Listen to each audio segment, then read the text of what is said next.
बिस्मिल्लाहिर्रहमानिर्रहीम। Dear student, Saudi Arabia की सबसे बड़ी यूनिवर्सिटी किंग अब्दुल अजीज़ यूनिवर्सिटी में जो स्कॉलरशिप हर साल आती है वो इस साल भी आई हुई है। तो इसमें आप अप्लाई कर सकते हैं। अप्लाई करने का तरीका क्या है, आपको कितना कुछ मिलेगा, क्या क्या चीज़ें रिक्वायरमेंट है उसकी, और आपको अप्लाई कैसे करना है, हर चीज़ हम इस वीडियो में तफसील से आपके साथ डिस्कस करेंगे। तो वीडियो पूरी देखिएगा और जो जो चीज़ें हम बताएंगे उसमें आप अपना इकट्ठी करके अप्लाई कर सकते हैं। और कौन कौन सी चीज़ें होंगी, किस किस में एडमिशन है, ये भी हम अभी बात करते हैं। तो वीडियो पूरी देखिएगा और अगर पसंद आए तो इसको लाइक भी कीजिएगा।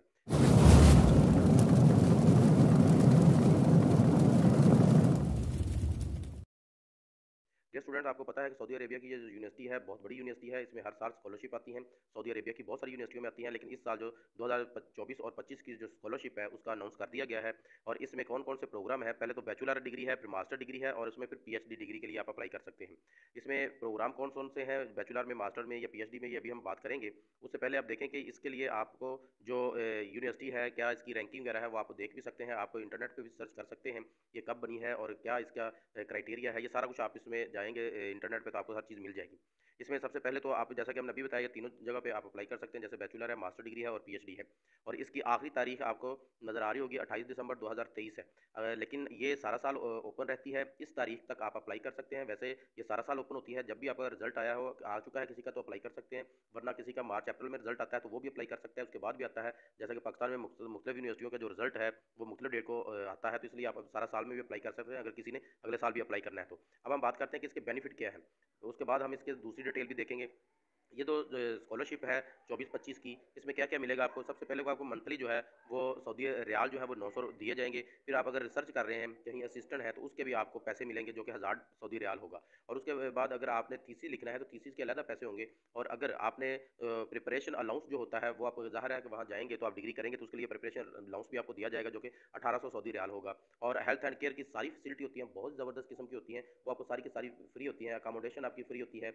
और अगर आपने यहाँ पे, ये आप ज़रा देख लीजिएगा, ये आपका अपना होता है। और टोटल जो आपके बन जाते हैं, अगर आप पीएचडी के लिए जा रहे हैं तो आपको 4000 रियाल दिया जाएगा जो आपने थीसिस की बाइंडिंग वगैरह करवानी होती है। और अगर आप मास्टर डिग्री में है तो आपको 3000 दिया जाएगा। और ये प्रिंटिंग की बात कर रहा हूँ, जो कि प्रिंट करवाना था थीसिस लिखने के बाद। और अगर आपने बुक्स मंगवानी है कहीं से, शिपिंग पे है, तो 2700 रियाल जो है वो आपको शिपिंग फीस भी दी जाएगी। और उसके बाद कैंडिडेट जो है उसको दोनों तरफ का टिकट आने और जाने का जो है वो सऊदी जो यूनिवर्सिटी है वही प्रोवाइड करेगी। अगर आपने अपने मुल्क में जाना है और या पहली दफ़ा यहाँ से वहाँ जाना है, या साल बाद जो आपको वापस घर आएंगे महीने 2 महीने के लिए, वो वापस आपने आना है, फिर आपने जाना होगा, जितने भी आने जाने के पैसे होंगे जो, वो सारे वही यूनिवर्सिटी पे करेगी। इसके बाद आप देख सकते हैं ये सारे प्रोग्राम हैं। इन प्रोग्राम में से कोई भी ऐसा प्रोग्राम नहीं है जो पाकिस्तान में ना होता हो। आप इनमें से कुछ भी आपने किया हुआ है तो आप यहाँ जा सकते हैं। ये आर्ट्स के एंड ह्यूमैनिटीज़ है, ये आप देख सकते हैं। अंडर ग्रेजुएट प्रोग्राम जो है वो ये है। इनमें आप देख सकते हैं, अगर मैं सारा पढ़ूँ और सारी की डिटेल बताऊँ तो बहुत लंबी वीडियो हो जाएगी, इसलिए आप इन सबको देख लीजिए।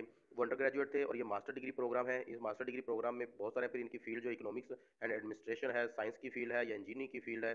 फिर आप देखें microbiology, environmental science, agriculture, faculty of marine science जो है, इन्वायरमेंटल डिज़ाइन है, कंप्यूटर एंड इंफॉर्मेशन टेक्नोलॉजी है। पीएचडी प्रोग्राम में आगे हम देखें तो इन्हीं में आगे ये सारे प्रोग्राम है। यानी कि पहले आप आर्ट्स एंड ह्यूमैनिटी देख लें, फिर आप फैकल्टी ऑफ साइंस देख लें, इंजीनियरिंग के प्रोग्राम हैं, फिर वही जो ऊपर आपने देखा है एमएस प्रोग्राम यानी कि एमफिल प्रोग्राम, वही आगे सारे पीएचडी में भी है।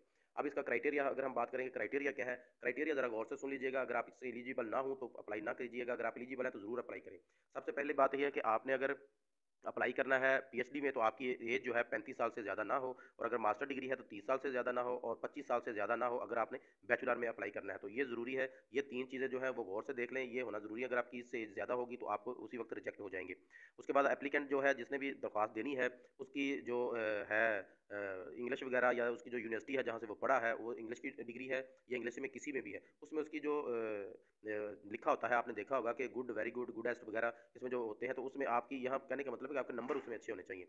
ये इसमें, तो अगर आपके उसमें नंबर अच्छे हैं तो आपका वेरी गुड लिखा होता है, तो ये आपका होना भी ज़रूरी है। अगर अपना अपना, यानी कि आपके नंबर अच्छे हों, बिल्कुल आप थर्ड क्लास ना हो, 60% से ज़्यादा अगर आपके नंबर है तो आप अप्लाई कर सकते हैं। अच्छा, ये इसमें ये बात भी सुन लें कि बाद औक़ात वेरी गुड नहीं लिखा होता, बच्चों के नंबर भी थोड़े होते हैं, तो उनको भी स्कॉलरशिप मिल जाती है नीडी बेस पे भी। उन्हें पता तो नहीं होता, लेकिन आपके जो आगे हम देखते हैं कि सीवी जो तैयार की जाती है वो आपकी अगर ज़बरदस्त है तो फिर भी आपको मिल जाएगा नंबर, चाहे आपके 50% ही क्यों ना हो।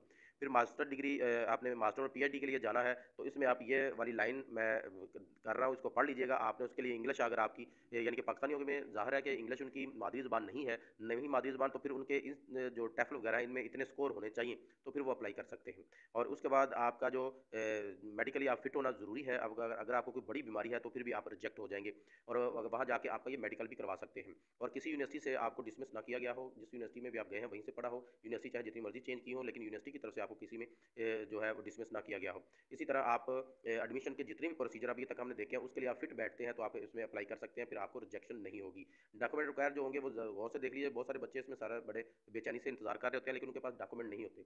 अगर हम अपने मास्टर डिग्री और एमफिल में या पीएचडी वगैरह में अप्लाई करना है तो फिर आपकी एक ज़बरदस्त किस्म की सीवी होनी चाहिए जिसमें आपने अपनी रिसर्च वगैरह लिखी हो, तो वो आपको ज़्यादा चांस होते हैं आपके एडमिशन होने के।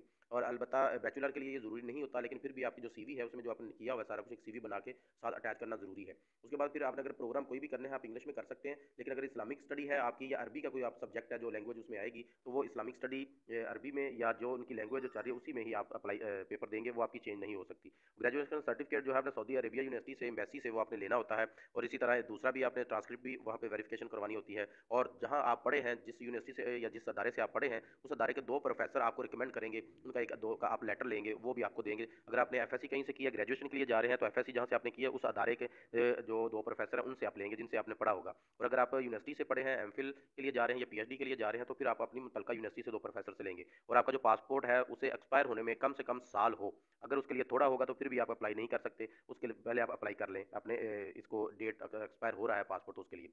एप्लीकेशन डेडलाइन जैसा कि मैंने पहले भी कहा था, आप सारा साल इसमें अप्लाई कर सकते हैं, कोई फिट नहीं है, डेट फिक्स नहीं होती, इसमें आप अप्लाई कर सकते हैं।